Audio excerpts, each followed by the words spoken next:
So a big part of me converting from Protestant to Catholic involved me looking into the Eucharist. So when I was a Protestant, I was always raised with this idea that Catholics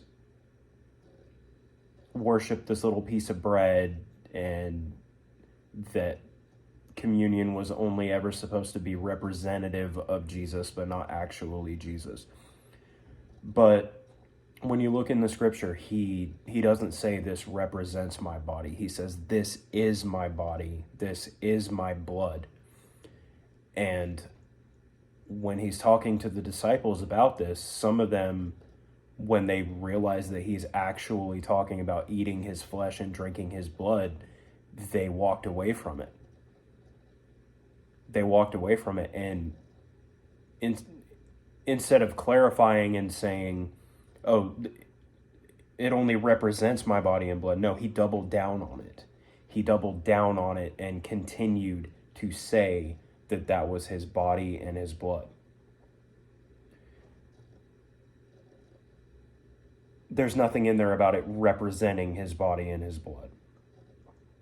And then when you look at the Eucharistic miracles, there are scientifically proven, documented cases where the host and the wine have been tested and found to have a blood type and found to be heart tissue.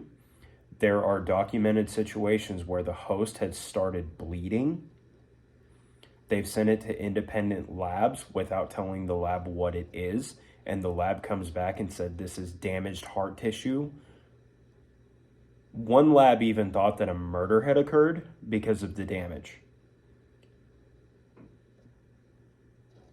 It really became hard to deny it at that point. It became hard to continue saying that this only represents. So on the Protestant side, when you get the little package with the bread and the grape juice in it, I mean, that has its place because it represents the communion that Jesus instituted. But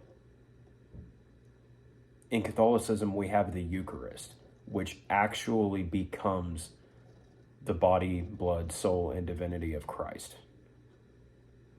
The fullness of that communion that he talked about in the scriptures is present in the Eucharist.